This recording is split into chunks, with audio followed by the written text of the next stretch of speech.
Hello, everyone, and welcome back to the Burgundy Gold review. My name is Jess of HTCR.Nation on Instagram, of course, and I'm here, as always, with my co-host Sam of WSH Football 365. And today we've got something special for our listeners as we are joined by Logan Paulsen. And Logan spent time with Washington from 2010 to 2015, also played for the 49ers, Bears, Falcons, and Texans. And Logan's now doing film analysis for 106.7 The Fan. So we just want to thank you so much for taking the time to just come on to the podcast with us. I appreciate it, man. Thank you guys so much for having me. I really enjoy what you guys are putting out there. Yeah, man, it's really cool to have you on. One of the players I watched growing up, so it's pretty wild to me to have you on the podcast right now. Yeah, pretty neat. But before we get into any of the nitty-gritty stuff, I was just wondering, like, with the life after football, like what got you into wanting to do film analysis, and like what made you take that direction after you called it quits in the game itself? That's a great question. I think one of the things that really kind of pushed me in that direction was my buddy Grant Paulsen. Like, he got me involved doing the play-by-play for the Defenders games. And even though I kind of thought I was done with football, I didn't want to get into coaching. I found through that process that I still wanted football in my life. So when I started doing stuff for 106.7 The Fan, like the pre and post game shows, like there was a lot of things that would come up in those interviews. And I thought, man, it would be great if there was an opportunity to kind of talk about these plays more specifically and in more detail, kind of help the fans see it the way I see it, educate the fan base, which wants to be educated. And so it just kind of just kind of followed itself. You know what I mean? It was really kind of this very nice thing that happened kind of really organically. And I really enjoy doing it because I love talking football, and obviously it was a big part of my life for a long time, and hopefully people are getting some benefit out of it. Yeah, I really enjoy seeing your breakdowns on Instagram and listening to you on other podcasts as well. You have a very clear and concise way of describing things, which it makes it very easy for me and I think others to understand. Going into a little bit deeper, I heard rumors or reports, not quite sure exactly where I heard them, but you did some time training with the new international player, Sammis Reyes. Wanted to ask you, what's the best quality you see in Reyes as to being an NFL tight end, and what quality in him do you think needs the most work at this point in his training right now? I think there's a lot of things to like about Sammis. I think he's a big, strong, physical guy. You know, he's got that basketball background. Obviously, there's been a precedent set by Antonio Gates and some other guys. You know, Darren Fells is kind of the guy who's still, you know, my wife played basketball with him in college, you know, 6'7" guy making the transition. And obviously Jimmy Graham. So I think those guys, there's a precedent for that. People get excited about that. Tony Gonzalez is another one. And I think he's got that build. He's got that mentality. And, you know, obviously his pro day numbers excite the hell out of you. You know, his RAS score is the highest for anybody at the position in like 20 or 30 years. I don't know the exact statistic, but something insane like that. And that's super exciting. And so obviously you've got this crazy athlete who's got ball skills, who's played a sport, who has played professionally. He was on the Chilean national team for a while. So obviously all those things are crazy exciting, but I think the thing that's probably most exciting to me is his intelligence. He's a very, very bright guy, smart guy, and he's an extremely hard worker. You know, everyone knows his story, immigrant here at 15 all by himself, and he definitely lives his life like that. He knows what it means to kind of put everything on the line and grind and work for something. And that's something that over the course of my 10-year career, that the guys who are really good and understood that element of preparation and understood the value of the NFL, those were the guys that stuck around. And so he obviously understands that very, very clearly. And you asked the thing that he needs to work on the most, and it's football. Like, he has not played football before. He's, you know, like the first time I worked out with him, we worked on getting in stances. You know what I mean? Like, he has no kind of background in this sport, and obviously, like we talked about the tremendous athleticism, but you got to kind of direct that and point that into the game of football. And so hopefully he can get that done. And I think he's got the right mindset for it. It might be a year or two away, but I'm tremendously excited for what he can do for the Washington football team. That's exciting to hear. And I believe Jess has some questions about the depth chart, possibly with the veterans that they've added with the team, and where Sammis might fit in, you know, the final 53-man roster and beyond. Definitely, yeah. I mean, Washington's tight end group, we know what we have in Logan Thomas, had a very productive year last year. But beyond him, obviously Jeremy Sprinkle left in free agency, but there's not really a ton of necessary production or proven commodities. I mean, they signed Ricky Seals-Jones. They signed Deion Yelder in the past couple of weeks, both guys who've kind of bounced around from teams in the NFL. They have some project guys in Reyes, Tyrone Swoops, former Texas quarterback, Dylan Cantrell, who I think is a former wide receiver who's now converted to tight end. Also, Tamar Hemingway, who was, I mean, he didn't have much productivity, but he was on the roster for a couple games last year, and obviously John Bates, who was just drafted. So beyond Thomas, how do you think the depth chart kind of shakes out for Washington, given we're a couple months out? But for me, I'm not really sure how I see it playing out after our number one guy. So what do you kind of see how things go there? Yeah, so I think what you got to do is kind of dissect what the team needs, right? And you mentioned Sprinkles has departed. So of those remaining guys you just mentioned, who has that skill set? Who's the closest proxy to him? And I think John Bates is the number 2 right now. I think he kind of fills out which if you can't get a guy like George Kittle who can do both, run blocking, pass protection at a very high level, you need a guy. Usually a team will kind of go say, hey, this is our receiving option, this is our blocking option, right? To kind of maximize those 2 skill sets. And I think when you draft a guy in the 4th round with Bates' skill set, I talked about him on my Instagram page a little bit yesterday, like he has a skill set to be a very good Y in the NFL, which means what does that skill set look like? Hand in the dirt, blocking 6 techniques, pass protecting, being okay in the pass game. That's not your forte. And then playing special teams. That's what he's going to do. And from what I understand and watching his tape, I think he's ready. Of the guys you listed, he's the most ready to get that done. And obviously, he has to prove it. He has to prove that he can do it at the highest level against some very good competition. He's going to be going against, Montez Sweat and Chase Young every day in practice. So you're going to find out real quick if he's got the skill set to get it done. But after that, I think the guy that you look for is a guy that kind of backs up Logan Thomas, right? Usually you carry 2 kind of move/F tight end positions. And who of that roster do you feel the best about filling that void? And I think a lot of people was hoping it'd be Sam Meese. I think one of the reasons you see the Ricky Seals-Jones signing is because I don't think Sam Meese is where he needs to be from a football standpoint, right? So you sign him as a security blanket. He's been very productive in Arizona, 34 catches. And I remember watching him and I thought he's going to be the next kind of breakout F receiving tight end. And if you watch some of the cut-ups from OTAs so far, you see a guy who moves well, big, long, think more receiver as opposed to tight end, but plays with some physicality. And I think he'd be a nice addition to the room. So to me, those are the 3 right now that I'm keeping my eye on. And like they're right in this process. I think Bates is for sure going to make the team. It's just about whether he's going to be playing. And I think Ricky is the guy that's kind of the next person. He plays a little special teams. If he does, he didn't play special teams in Kansas City. And that 3rd guy's got to play teams. So I don't know if he can do it. He's got the athletic traits to get that done.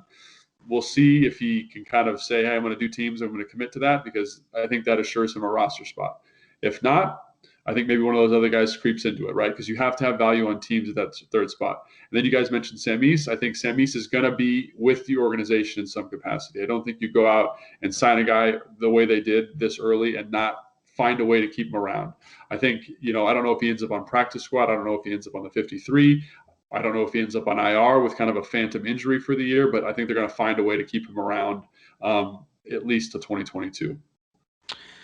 Obviously, that kind of ties into my next question. Obviously, you got to think about what depth is at other positions before you can really go into what, I guess, a solid prediction on this. But do you see any circumstance where they would carry 4 tight ends? Because we were talking about it before we had you on, and we can't find whether they're going to be able to protect practice squad players this year.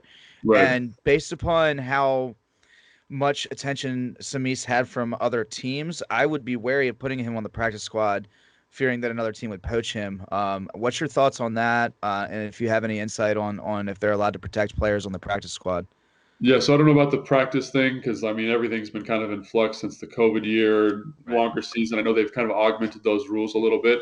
However, I do think I would be leery of putting Sam Meese on the practice squad simply because of that lauded potential that he's got. Like if you look at Jordan Mawai, I don't know how to say his name, Jordan Mulatto from Philadelphia, the offensive lineman, they kept him on the active roster for 2 years. You know what I mean? He didn't really go to the practice squad, and I think a big reason for that was you got a guy who's 6'8", 365 pounds and runs a 5'1". Like you got to find a way to kind of make him work and see if that project can develop and get a return on your investment. And so I kind of put Sam Meese in that same category. I don't think he's ready now. I think if you could play teams, maybe you see 4 tight ends. I think that's the big defining trait in how many you keep, right? How does he stack up? And it's not him against the other tight ends in the room. It's how he stacks up against, the 4th or 5th linebacker or the 5th safety or the the third, like, how does his special teams and how does his value compare to those guys who are going to be core teams guys? And he's never played football before. He's never tackled anybody. I would imagine it's going to be a pretty steep learning curve, but I think they're going to find a way to keep him on the roster. You know what I mean? Keep him in the building. Yeah. Like I said, I've been with organizations like when I was in San Francisco, there was a very talented running back, and they knew he wasn't going to make the 53, but they wanted to see what he looked like the following year. So they just told him he had a high ankle sprain. The kid was fine. He didn't miss a day of practice. They just said, you got a high ankle sprain now. And he was on IR for the rest of the year. He was in the building every single day. And I think that would be a very reasonable solution to the Sammy Reyes problem. That's really interesting. I guess the stuff that happens behind the scenes that we as fans just don't ever see. It makes you wonder, like, how many times that's happened before. Really quick, I wanted to get in a little bit on the John Bates. You had recently commented on my Instagram when they had first drafted him, and you explained a lot of why John Bates was the right fit for the Washington football team. And I was hoping that maybe you could reiterate that and fans could go to your page and see your breakdown on him as well. Yeah, that'd be great. I mean, obviously, I try to touch a lot of that in the breakdown that I did on my Instagram because so many people have asked me about this, right? And I think Brevin Jordan was the guy that everyone wanted there in the 4th round to kind of fill out the tight end room. And to me, that's just a redundant thing, right? You need a guy that has a different skill set. We talked about that earlier in the show, how you need guys that have different skill sets and bring different values at the position, unless you have, a Goddard or a Kittle or one of those really elite players at the position. So when you watch John Bates' tape, like you see a guy who intuitively does a really nice job with the run game, right? Fits his hands very nicely, great, really tight, concise footwork, flat back into blocks, tall guy, can sink his hips and can move defensive linemen. And as a talent evaluator, you don't see the tight end position carrying those guys really at all anymore, right? It's all kind of spread out receivers, pseudo tight end positions, right? Nobody puts their hand in the dirt. So when you see a guy with that skill set now in today's NFL, I'm going to use the word unicorn. I know people use that kind of term regarding like Kyle Pitts and stuff like that, but they are becoming a dying breed of specialty, and he's got that specialty. And so you bring a guy like that in, he complements Logan Thomas very nicely. He can fill out the run game in a way that Sprinkles struggled with during his time here. And he gives you enough value in the pass game. He catches the ball very nicely. He's not overly fast or quick or explosive, but he is a nice long strider, and he adjusts well to the ball in the air. And so when you look at that, you get a guy who's going to play a lot for this football team, probably, I would say, I don't know, like 30 to 45% of the snaps. And in those snaps, you're going to get some production as a pass catcher, which is great because like when I was playing, especially near the end of my career, teams would match the blocking Y with goal line personnel because you were such a liability in the pass game. I don't think they can do that with him because he does have some speed. He does have some receiving qualities, right, that make you say, we got to kind of play this honest here. And I think that adds tremendous value. You know what I mean? That adds tremendous value to a blocking Y position because the other guys in the draft that I had evaluated, I'm like, man, these guys can all block really well, but they can't really catch the football. And so basically you're trucking out another offensive lineman there. And so he, I think, is kind of the best of both worlds. And like, watch the tape, watch my Instagram video. Like you can see his production as a run blocker, and that makes you excited for the development of guys like Antonio Gibson and the development of this offense just generally. So super excited for his signing, and I think it's the right fit for the Washington football team. Yeah, it was nice to see what Herner did last year with Logan Thomas. So maybe whatever he can do with Reyes and Bates is going to be good as well. Well, staying on the tight end topic real quick, I'm poaching one of Sam's questions here, but you've talked to us about John Bates. You talked to us about Sammy Reyes. Tight end is usually a position that at least young guys or rookies especially don't really burst onto the scene to year one. Those are two guys that Washington is banking on to develop. So as someone who has played tight end in the NFL, what is kind of that transition like? Where are some of the rough spots that we could expect to see from these guys year one for both of them?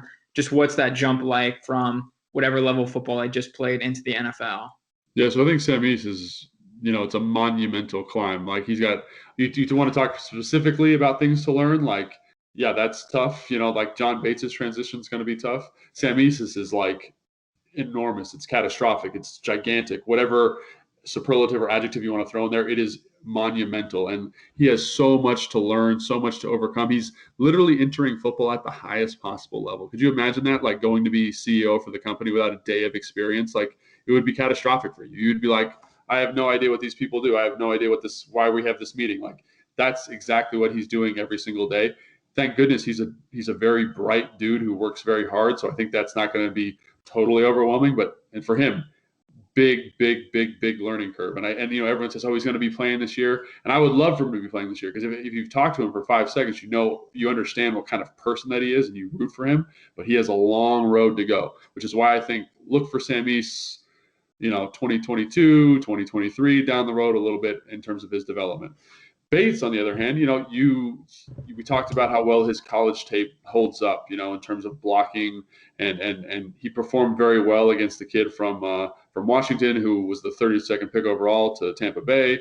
He performed very well against top end competition at Florida State in 2019. And so you say, yeah, he's played against high competition, but there's something about coming to the NFL and seeing these defensive linemen and seeing kind of like the cream of the crop of college football and guys who played a lot of football in the NFL. There's a physical learning curve. There's a speed associated with that you don't really get in college. Like I personally thought the transition from college to the NFL was easier than high school to college, for example, but it's a lot, right? You got to really kind of think. You got to think faster. You got to move faster. You got to process things faster, and that is a tough thing because the only way you get that is with reps and opportunity. And hopefully he'll get that because, like I said, I think he's the number 2 guy. But we'll see. We'll see how that goes. Moving off of, I guess, our tight end discussion there, Washington still has a fair amount of not necessarily questions, but things that need to shake out during training camp as there is with any team. One of the big storylines the past couple of weeks is obviously Ryan Kerrigan leaving Washington behind Montez Sweat and Chase Young. Obviously, both of them are easily top 20 players of their position, but Washington right now does not have an established third pass rusher. They have some young guys, but James Smith-Williams, William Bradley King, Shaka Toney, Casey Toohill, not a ton of – 2 of them are rookies and 2 of them don't really have much NFL production. So who do you really see out of that group emerging as the third guy to kind of spell Sweat and Young? Well, I have to kind of, declare a bias here. I've been working out with Casey Toohill quite a bit, twice a week for the last probably 4 weeks. So I know him. I've seen his progress, and I'm really excited about his work ethic, and his ability as a pass rusher. He sends me pass rush clips every day from practice, and we talk him over. And I think he's playing at a really high level right now, and I think he's developing a solid rush plan, and he's developing a confidence as a player. And I think that's extremely valuable. And I think when you have a guy with his physical skill set, I think he ran like a 4.5, 4.6 at his pro day. He's added some weight. He was 250-ish last year. He's like in the 260, 265 range now. He's big, he's strong, he's explosive. I think those are skills in terms of developing a third pass rusher that gets you really excited and kind of fleshes it out in a more natural way rather than having Ryan Kerrigan come in and spell those 2 guys. You get a younger guy, a guy that's going to develop. And obviously you mentioned Smith. I think Smith is a great asset to this team because he can play inside, he can play outside. Everyone talks about his work ethic and his intelligence and his character. And I think both those guys have a great opportunity to kind of fill out that room in a nice way. And then it's kind of up to one of those young guys to differentiate themselves in terms of, I think teams is going to be a big factor. And then does one of those younger guys, the kid from Penn State and the kid from Baylor, does one of them have an elite trait, elite pass rusher, elite run stopper? Can one of them maybe play off the ball in the box? And then that, I think, is going to be the defining factor in terms of 5 defensive linemen, for example. It's really interesting. We got a lot of young guys out there with a lot of heart, a lot of guys with high motors. It'll make training camp really interesting. I'm excited to see who's going to come out on top of that because somebody has to, I guess, right? Like it's really a lot of no-name guys, but somebody's got to come out of that. And then, it could be your next Terry McLaurin's or, you never know. Somebody could come out and be a star. That's really cool insight on the Toohill stuff. I'm glad to hear that. Poaching one of your questions, Jess, sorry. Is there a safety you don't believe would make the final roster or you could see not making the final roster? Yeah, this is a tough question because I think the guy that everyone's going to want to jump on is Apke, right? Oh, Apke can't play. But if you look at Apke as a special teams player, he's pretty special. He's got some nice special team qualities and he plays gunner for this team. And so usually, the special team coach, just to kind of keep 5 to 6 players specifically for special teams purposes. And Apke, being a gunner, is one of those guys that might fall under that category. So the guy that and again, they're trying to find a way to keep Apke in the building. They're trying him at a corner. They're doing all sorts of crazy stuff with him because they want that kind of big physical speed around. And that's how you make good NFL teams. You kind of take gambles on these guys with these kind of awesome physical traits. So the guy that I would kind of be looking at is Reeves. I don't know how to say his name, but he's a guy that I think played really, really well. You know what I mean? But I don't know what kind of value he brings. If you look at the guys that played last year, he had the highest PFF grade as a pass defender and a run player. Like, he played really, really well. And the tape supports that. He had some plays that were a little bit catastrophic, big missed tackle against Seattle for a touchdown, all those kind of things that you may, I don't know. But to me, he seems like the odd man out because that, again, like the third string or the fourth string tight end, they need to play teams. You got Deshazier Everett, who's an outstanding special teams player, and Apke, who's an outstanding special teams player. Are they actually good football players at the safety position? I think Deshazier is. I think he brings a nice physicality to the position. But Apke, he'd be here for teams, right? And maybe the potential of moving forward, right? So to me, Reeves is the guy that's kind of holding the bag a little bit. I think he's very good, but I don't know. It'll be interesting to see how training camp shakes out. That's why you do these things, right? We've had like 6 OTA practices where they're not in anything, and I haven't heard anything definitive about anyone other than Landon Collins is coaching from the sideline, right? Which, I don't know how valuable that is or isn't. But those, to me, he's the guy that kind of sits on the outside looking in because I don't know how he is as a special teams player. Gotcha. How do you feel about it? Reeves, so I just like how chippy he is, how he came up from the practice squad's been back and forth. He's fought for his spot, seemed to play really well at the end of the season. The only thing that kind of, I think I touched on it earlier, maybe last week on one of the posts that I wrote. I just wonder if the new safety Forrest can take over some of the jobs that Deshazier Everett is going to do or has been doing rather, and maybe push Deshazier Everett off the roster to keep Jeremy Reeves. That's the only thing that maybe I was thinking could happen, but you made total sense with what you said as well. I think that's a great point. That's an outstanding point because that new safety, he was the highest graded special teams player on a lot of people's boards. And so here you get a guy who's very similar to Deshazier, physical, tough, gritty kind of player. And maybe you're right. Maybe Deshazier is kind of worn out his welcome here and they're getting ready to move on to a younger guy. But I think that 5th round pick does make the team because for everything I've heard about him says he's like the real deal from a physicality standpoint. So I think they like that. And it's going to be tough, man. I think if I was a bet man, yeah, I guess it'd be tough. It's too close to call right now. So I'm not going to make a bet yet.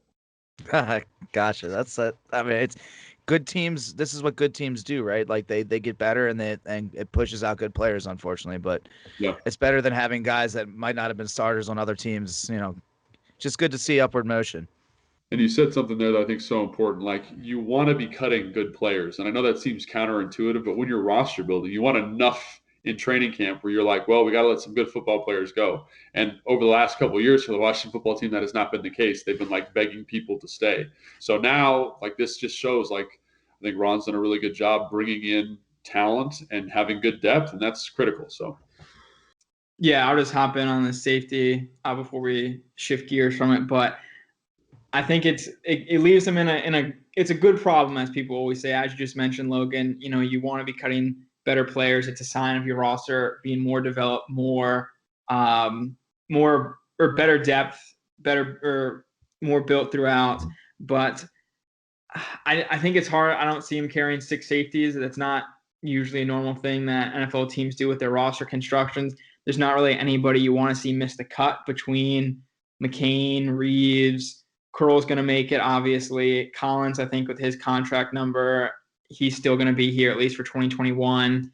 And then Everett, who's a guy who was an undrafted free agent, originally cornerback, fought like Jeremy Reeves, great story, great grit, great character guy who became a captain on the team after being undrafted, position change, and then finding success after that position change in the NFL.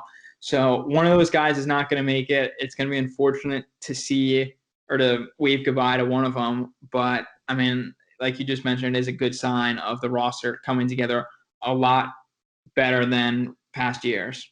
Absolutely. So obviously there was a big shakeup on the offensive line this offseason. Morgan Moses being cut was one of the surprises. You had Corlin Lucas, who performed really well last year. Sadiq Charles, who was drafted as a left tackle but might be projecting as a guard. And then you add Sam Cosmi in the second round of the draft out of Texas. So there's a lot of question marks, but there's a lot of really good depth. They traded for Eric Flowers, still have Wes Schweitzer on the line, re-signed Chase Rouillet. Just wondering what your thoughts on the offensive line moving forward, what their strengths and weaknesses are, and how you see a depth chart playing out for week one. Yeah, so I think like we talked about with safety, they've really added a lot of talent. I think I played with Morgan Moses. He was one of my favorite guys that I ever played with. Just a super kind, awesome guy who was also fantastic at football. And unfortunately, it didn't shake out right for him. You know what I mean? I think he was due $7.75 million this year, which isn't a crazy number for a right tackle, especially a guy playing as well as he was. But I think they're trying to free up some money to maybe get an Allen extension taken care of, and those are the decisions that have to be made. I think Morgan's going to be playing football here before you know it, and don't feel bad for him.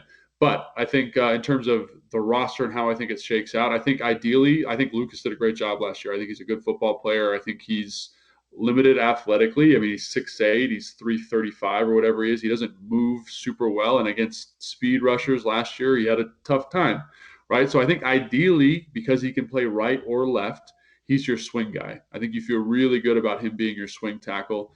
And I think ideally you'd get Cosmi in on the lineup. I think there's a guy who I've talked about him on my Instagram channel as well. I think is very, very, very talented.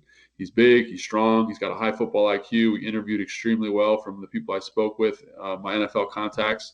And I think he's a guy you want on the field, right? And right now it's about whether he's playing right or playing left. And Leno signed here under the precedent that he's going to be playing left tackle. And I think I played with Leno in Chicago. I think he's a very good football player, very consistent, good athlete. I think he's kind of on the down a little bit. He's getting to that age where things change, but I think he's still very, very good. And I think that's ideal. You get a guy with a lot of starting experience playing left tackle. You get a guy with tremendous potential. Like the guy I'm probably most excited for on this team is Cosmi, because of his athletic upside and because of his tape and how it supports that. To me, he was a late first round pick, in terms of evaluation, but because of kind of a 2020 season, COVID, new offensive coordinator, all those things, he gets kicked to the second. You get great value there. And then in terms of inside, I think you went from like a what are you going to do kind of situation to now having a whole bunch of people who can fill out the roster. So I think Wes Schweitzer played really, really well last year in the run game. I think he was outstanding. Struggled a little bit in pass protection. Maybe that's why you feel like you got to bring Flowers in. I don't think Flowers' contract dictates that he has to start this year. I think that's going to be an open competition for the guard spot. And I think maybe Flowers is signed, if they can't get an extension done with Sheriff for 2022. So I think all those things, like, you're in a good spot across the board. So if I was going to say today, I would say it'd probably be Cosmi, Sheriff, Rouillet, comp there between Flowers and Schweitzer, but I would give a slight edge to Schweitzer because I think he just plays the game harder and he plays with like a little bit of an edge. I played with him in Atlanta too. Love the guy. So a little bit, again, there's my bias coming through. And then Charles Leno, I think, ends up being your left. And then you get Lucas as the swing, which is awesome because that's, I think, while he's a good football player, that's what he's best suited for. Yeah, suddenly you look at this offensive line, and even though there's been so much shifting, there's guys behind almost every position that you'd be like, all right, we can go into a game. It's not like Sean Laval goes down for the 50th time this year, so we're going to put in this third string guard we just got off the street. Right. It's nice to see. Nothing against Sean Laval. I'm sure he's a great guy, but it's just neat to see the progression of the team. And the training camp battles. I'm a big Wes Schweitzer guy too. I love his whole persona is cool to me. So I hope he gets the job. But either or is a great spot. Right. It's a great guy to have behind each other. So as Sam just mentioned, obviously only 5 guys can start, and I think Washington is left being pretty proud of the depth they have behind whoever they choose to be those starting 5. You're either going to be left with one of Cosmi or Lucas. Sadiq Charles probably not starting in 2021, but will be a great depth piece. One of Schweitzer, Flowers, Keith Ismail, I'll be interested to see. I got to cut you off. I'm sorry. Yeah, because I totally forgot about Big Cavs himself. what's his name? Yeah, Charles, Shadiq Charles. Like from what I've heard, because I also trained Morgan Moses, so I've talked to him a little bit about Sadiq, and like apparently they absolutely love him. They love his athleticism. So in terms of dark horse to be a starter this year, because of how the staff feels about him and because what he's shown athletically, like I think there's a solid chance he ends up being the starter this year. I think that ideally they'd want to start him because of this athletic upside, but yeah, man, I think like he's got a lot to prove in a short amount of time, and he's practicing at tackle right now. So he's going to be playing guard. It's just about whether he can beat out Wes and Flowers for that spot. Was that big calves you said? Yeah, have you not seen his calves, bro? They're legendary. So next time you got on your Instagram page, let's see if we get some shots of his calves. I've heard they're about the size of like a turkey. So I haven't seen them for myself, but I've heard that they're gigantic calves. I'm sorry, no one got that reference, but yeah, he has huge calves. So apparently, like when you put on the game socks, they like rip at the seams. His calves are so big. Heard of Quadzilla, but not Calfzilla. I have to check that out. He's got that unlocked from what I understand. That's awesome. Well, I mean, if you get Sadiq Charles and Sam Cosmi both hitting their ceiling here, then that's a crazy athletic offensive line. That would be really cool. And especially because I don't think Leno's the long-term answer at left. I think ideally you want to move Cosmi to left and have Sadiq and Cosmi playing next to each other long-term. I think that's pretty cool. And then, you keep one of those extra pieces around, Schweitzer or Flowers, in case Sheriff has to get out of here. And then, you're looking all right for long-term there. Because Wes is only he's not even in his 30s yet. So you're doing okay there too. Nice to see him thinking 2 steps ahead. Yeah. So, Logan, you've talked to us about some of your guys you see on roster so far, Casey Two-Hills, the James Smith-Williams, John Bates, Samis Race, of course. But putting those names aside, who is someone you think, at least whether it be Washington media or the Washington fans, aren't really given enough credit or could really surprise in training camp and in the season that you think? Yeah, so I think this is a tough question because when you first asked me this question, I was like, Cam Sims is the underrated gem of this offense. And I don't know what the fans feel about him, but because he blocks, he plays special teams, he played gunner, he played outstanding at gunner last year. No one pays attention to that. And he was absolutely awesome in terms of the pass game. And no one's talking about him now. He's out of the conversation. We got, Curtis Samuel, we got the kid from Carolina, we got, Terry McLaurin. We've got all these guys that have usurped him in terms of having a function and a role in this offense. But I think he is an outstanding football player that adds tremendous value to this team. And kind of you look at the receiving corps, and they're all kind of a bunch of smaller guys, and he's this big target in the red zone. And I think that's just great value to me. And it's because of the other stuff, the stuff that no one's going to notice, the blocking, the special teams, that I think he just brings tremendous value to that room, and the way he plays football makes you super excited. Yeah, I mean, to have Cam Sims, I don't think he'll be starting this year. I think, they said Curtis is going to be outside, Terry's going to be Terry, Humphreys probably maybe a lock to be the starter in the slot, but to have Cam Sims as your wide receiver 4, wide receiver 5, I think it's a real testament to how Rivera and co have really filled out that wide receiver group that's been an issue past 2 years, actually pretty much since Deshaun Jackson and Pierre Garçon have left. Wide receiver has been an issue, just having a consistent group. And to have Cam Sims, a guy who had a fair amount of electric plays and has worked his way up from kind of a bubble 53 guy back in 2018, 2019 to now stand out, especially in 2020. I'm excited. I don't know if he'll be getting as many reps as he did last year. I think to have him just as a part of your group still, it'll be a really exciting wide receiver room. Sure. I totally agree. What are your guys' gems? I gave you mine. What are your guys' gems? I guess for mine, I'd have to take Jarrett Patterson, the undrafted free agent running back from Buffalo, who once scored 8 touchdowns in a game last year. Electric guy. The coaches have compared him to Darren Sproles. Others have as well. Obviously, you don't know what you're going to get until you get him on the field. But seems to be a really excited, electric guy. I'm a little biased because he is from my hometown of Bowie, Maryland.